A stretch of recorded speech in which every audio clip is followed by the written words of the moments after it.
Tonight, are professional sluts part of professional sports? Is that really distasteful to you? Because, honey, these are playful and firm and bouncy. Get your head in the game. It's time to debate right here on Crossballs. Comedians posing as experts. Pot is good for everyone. Little girls should know what F-me pumps are. Hunting is self-defense. I drive drunk all the time. Debating real people. I'm not just totally immoral. Who don't know the show is fake. That's a lie. You're an idiot. Die. Out of the crossfire, beyond hardball. This is Crossballs. I'm Chris Solomon. Tonight's topic, sports stars. When do we blow the whistle on their shocking behavior? Violence, infidelity, murder, and worse. Are athletes out of bounds, or should they get to play by their own rules? First up, we have the head of the Parents Against Sports Society, Jerry Clark. Also with us is the head coach of the L.A. Pierce College basketball team, Brad Wright. Thank you for being with us. Question of the day. Are sports bad for society? Coach, let's start with you. Sports, that's an integral part of our lives. And competition, it has nothing to do with athletics as much as it does the competition to succeed. Absolutely. They start on the court, but then they actually carry over to the rest of your life. Jerry, how do you respond to that? Ultimately, the very idea of sports, I believe, breeds criminal behavior. It's warlike and inhumane. It's a culture of crime. Defend that. How do you believe that? Well, I mean, sports teams are nothing more than glorified gangs, if you think about it. Sacramento Kings, Latin Kings. You get what I'm saying? It has a language of crime. Steal the ball, shoot the base. Steal the base. Steal the base. Dunk incredibly dumb comments like that, too. You know? Now, Coach, now what are you saying? Sure, go ahead. Wait a minute. Well, see, now you're attacking me just like an athlete would. Well, now, hang on a second. Give him a chance to respond. Now, Coach, now what are you saying? There's a certain element of that's true. There is a certain element of athletics. I agree with what I'm agreeing, but look at all the other people who aren't playing sports, such as Columbine, such as this freeway shooter. I'd rather live with that percentage than live with the 99.999% of the people who are doing these crimes. Okay, you know, you brought up Columbine, and those kids were pushed by jocks. Remember, that was who they hated. And that's what makes kids do that. So they can't compete with big people like you, and so they go nutso, they go crazy. And let me say this, too. Who gets all the attention in sports? The bad boys, the Allen Iversons, the Derek Jeters, those kind of guys. So Kobe Bryant went out and raped a woman just to go get street cred. That's okay. Let me now he's got street cred. Now all the kids in the ghetto go, hey, Kobe, let him respond. First of all, how do you define a sport? That's the question. What do you define? I mean, did you know that bowling's a sport? Archery's a sport? Hey, what's it? That dancing, that's a sport. Which one do you do? Okay. I played, jump. I did everything. I did all that stuff. Jump rope. Okay? You're about to say jump rope. Well, I've jumped rope. You're about to say jump rope. What I'm saying is that I know sports all about breaking records, aren't Broken records and all, but the thing is, that wasn't, my goal was for me to play and do the best that I can. Part of sports is record breaking, but it's not the only part. Yes, but it's a big part of it. And when Will Chamberlain says, oh, I slept with 20,000 women, of course Kobe's going to rape somebody. He's got to start somewhere. Well, stop. Come on. He's trying to compete. Okay, let's get competitive. All right, gentlemen, let's move on. By encouraging athletes to be violent on the field, are we encouraging them to be violent off the field? Jerry, let's start with you. We've done studies. This is a group that I'm representing. It's called PASS. That's Parents Against Sports Society. And we found that since athletes are put into these pressure situations when they're playing a game, oftentimes they react like that off the field. So in the same way that you are taught to slap a basketball away from somebody, that's the same way that you'll smack some guy. Or the same way that a football player is trained to hold on to the football so he doesn't fumble, that's the same way he chokes his baby. We found that. Question. You're with PASS, Parents Against Sports Society. Sports Society. Well, yes. I'm with SAP, Sports Society Against Parents, with dumb comments like that. I mean, it doesn't make any sense at all. You're just making that up. We really did. We have meetings. I think whatever team you didn't make, you should go to those meetings. What were you going to say? Your organization is developing a new sport that you claim is a solution to this problem. Yes, it's called Holdball. Holdball. Yes. All right, now we actually have a local news piece from San Diego about Mr. Clark playing this Holdball game with some kids from the area. Let's watch some of that. Who wants to be the first person to hold the ball? All right, man. All right, here you go. Now, he's holding the ball, right? He's getting points for holding the ball. Meet Jerry Clark, president of Parents Against Sports Society and creator of Holdball, an alternative to competitive sports. I know a lot of you guys probably can't catch too well, and you don't have to feel bad for that because this sport you're going to win, and you don't have to catch. You get hold the ball, and you're doing good. Some kids always going to be picked last. Some kids going to be called slowpoke or Johnny Wobbles. Some kid's going to get hit in the face with a dodgeball and his nose almost broken, and the gym teacher isn't going to do anything about that. Well, Holdball's going to change that. A self-proclaimed psychological hobbyist, Clark invented Holdball after seeing kids struggle on the playing field. Okay, Holdball. Don't run, you'll get hurt. That's a share ball! That's a share ball! Only 2 school districts have implemented his program, but Clark remains hopeful others will follow. Imagine how many points you want. 2,000? 2,000. 2,000 for everybody! Okay, now, let's do a politeness round. Clark has big plans for Holdball, but reviews from this batch of recruits were mixed at best. I see that it's not a good game to play, really. It's pretty boring. I thought it was fun. You could share with everybody, but it's not just about you in the world, it's about everybody else. Clark faces an uphill battle to change sports in America, but for now he's content just having a ball. Can't jump. Wait, I'm sorry, time out. If you guys jump, you're gonna like twist your ankle or something. Carla Tucker, San Diego. All right, now what's going to happen if we take sports out of school and we actually replace them with Holdball, Coach? Well, obviously, people are going to be holding the ball, and they're going to be stuck with it because they're not going to have anywhere to go. The world is about competition. You know what? Every time that you compete by yelling back at me, you're competing against me. So why don't you hold your comment and let me finish, okay? Hold comment. That's 3,000 points for you. Competition. All right, let's go to the audience for a Q&A ball. Sir, the ball's in your court. Go ahead. Jared, this question is for you. I used to be a professional basketball player in my country, and what does that makes me a potential criminal? Yes. Well, I don't know why it's so funny. I mean, yeah, I just explained everything, and everybody acts like they didn't hear it. I never haven't been arrested. Well, you have very good self-control, or you haven't been caught. We're going to cut you off. We're running out of time. Next up, a sports groupie who loves life in the stands and loves the players after the game. When athletes sleep around, who do we blame? Is that it? You don't like nice, firm, playful, bouncy breasts? Stay tuned.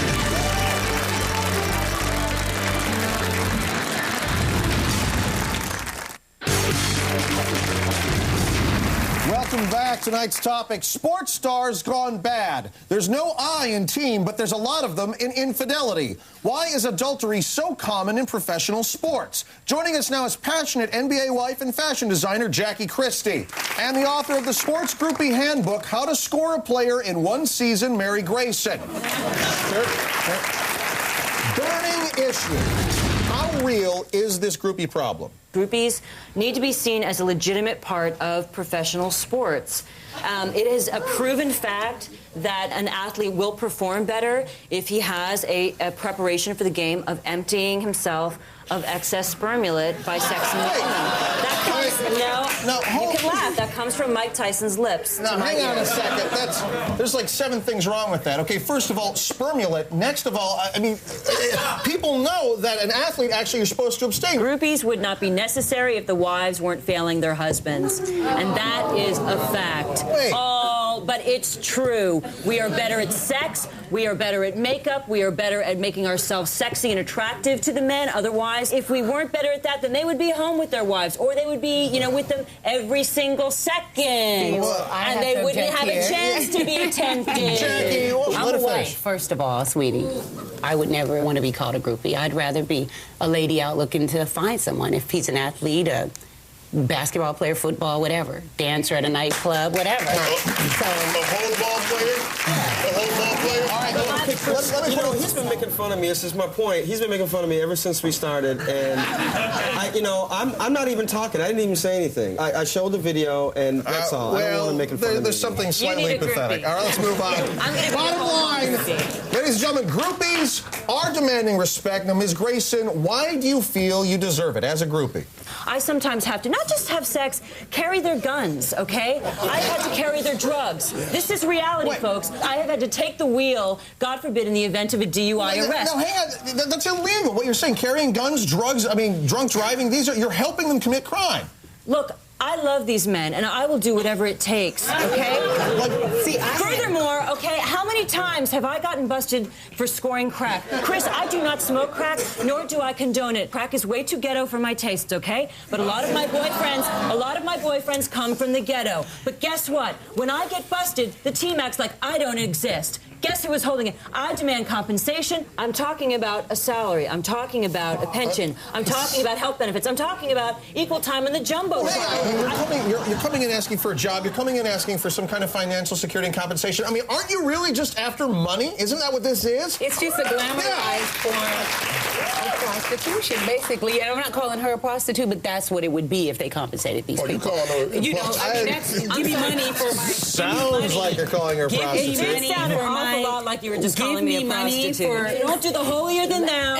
You're good and you're in pink and I'm an evil, sorceress. No, I never have. Working my black magic on the forward of defenseless super athletes.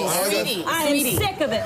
But, I mean, I think she's just feeling guilty or something. I feel really guilty because I stand by their side and I believe in them. You're laying by their side. You're standing. You're laying. Let's move on. Now, I'm going to read a passage from Mary Grayson's book. I found this personally troubling. If you want to get into a locker room past a security guard, borrow someone's baby. Security guards love babies. I shudder to think, what exactly are you talking about there? Okay, A, security guards do love babies, and 2, you're taking that entirely out of context, and I don't appreciate it. I deal with several topics in the book, Chris. I deal with the entire history of groupies, going all the way back to the Greek Olympics, when Olympic athletes were rewarded with oral favors. Okay, this is a time-honored tradition. All right, hang on a second. Coming up, one expert says he can stop athletes who spend more time above the law than above the rim. We have a program where we hire somebody to sell phony drugs to athletes. More Crossballs when we return.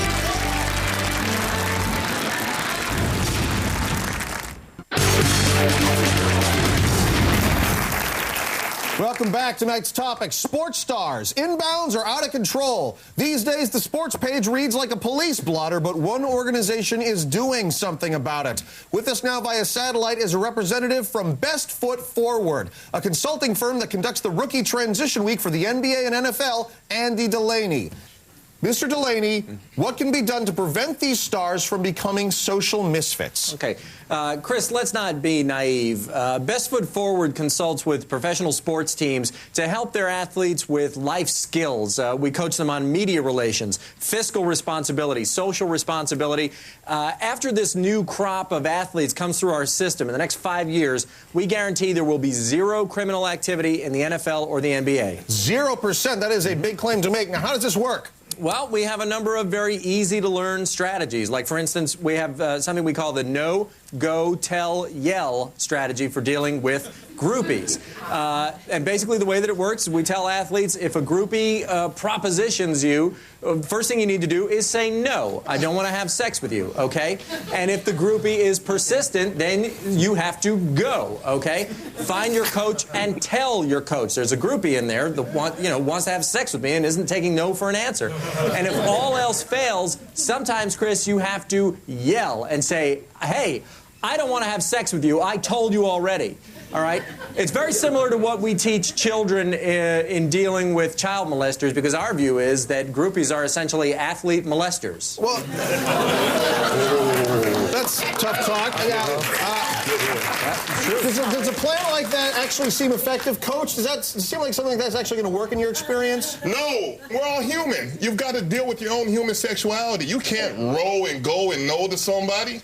I mean, yeah. Nobody's saying row.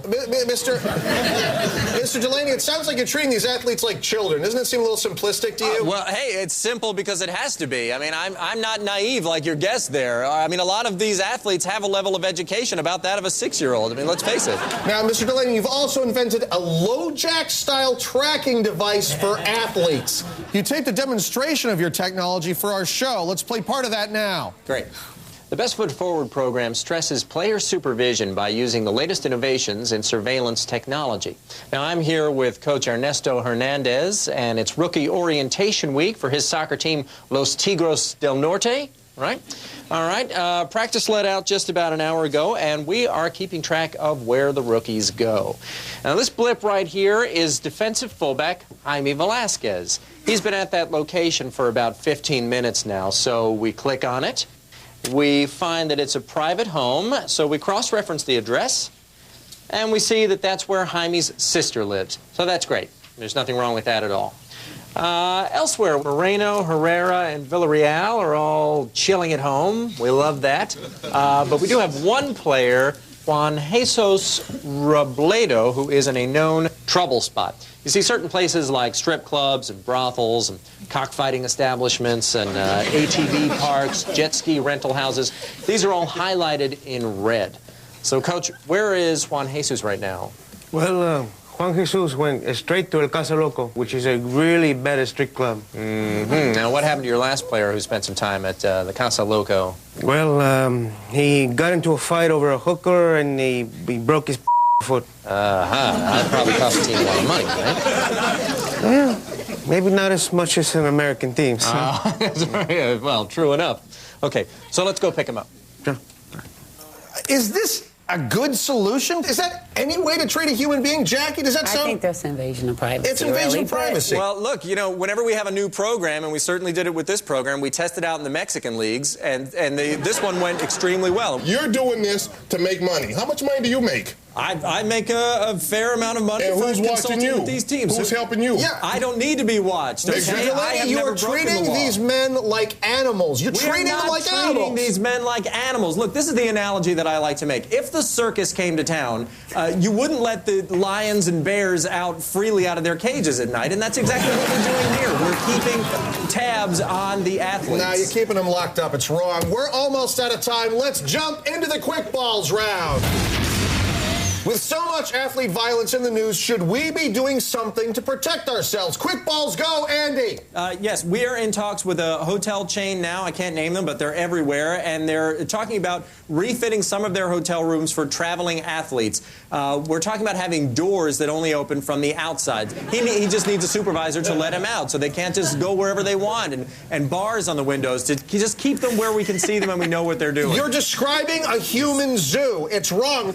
Coming up, do athletes belong on a pedestal or in the penalty box? When Crossballs return.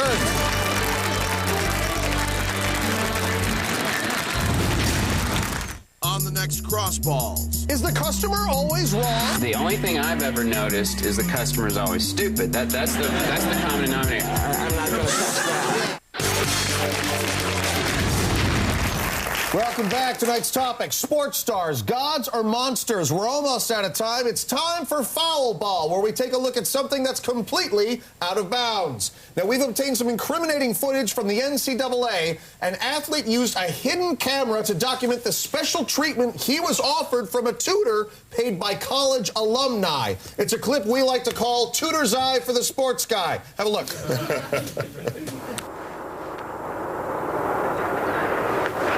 Hey, what's up? It's your thesis for history class. It's on Charlemagne. It's a French king. Your notes that I took for you in psych class. Here's a crib sheet. What you want to do, stick it right under there like that. Okay, that's for your bio exam. That's at 4 o'clock today. Okay. Do you know where the bio building is? Yeah. Most importantly, here's your drug test. Gotta warm that up, right? Okay, before you give it in. Right. Good game Saturday, man. Cool. Thanks, man. Coach, I got to imagine you run into this. I'm not going to sit here and look at you and say I never cheated. I cheated. I'd be lying if I say I didn't. I cheated sometimes, and I paid for that. I stayed back a year. If you look at med schools, you've heard about doctors cheating. You've heard about politicians cheating. Not to justify it, but it happens. It's part of life. It is part of life. Can you hear me? Can you hear me? Yes, go ahead, Andrew. I'm sorry. I just wanted to point out that if that college that we just saw there was involved in the Best Foot Forward program, that urine sample would have tested positive for marijuana, cocaine, and steroids, and, you know, bathtub crank if we could get our hands on it. It's the last time he would go to somebody else for a urine test. All right, well, we got to move on. There is more of that footage, but warning.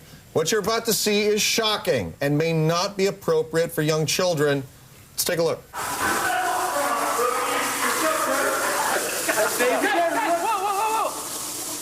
I'm his tutor. Come on there. All right. Welcome to the club. All right. No, come on.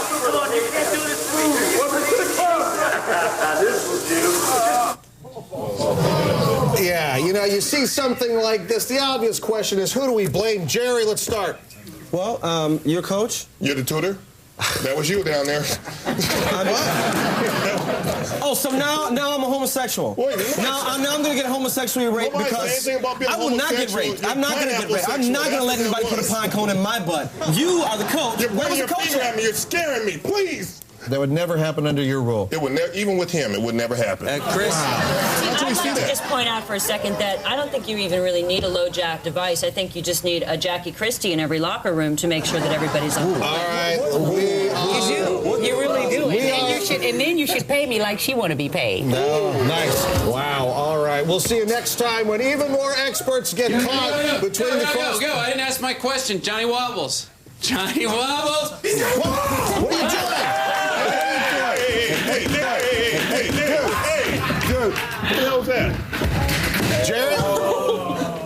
Jerry? Nobody did anything. Johnny Wobbles getting upset. That's ridiculous. We'll see you next time. More experts will talk about the Crossballs. Last week on The Graham Norton Effect, celebrity guests Mina Savari and Sharon Stone You know you have large feet. No, I have large shoes. joined in the fun and games. She has a special camera hidden in her cleavage.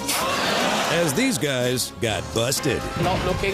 Oh, and again. Find out what's in store on an all-new episode of The Graham Norton Effect. Tonight at 10, here on Comedy Central.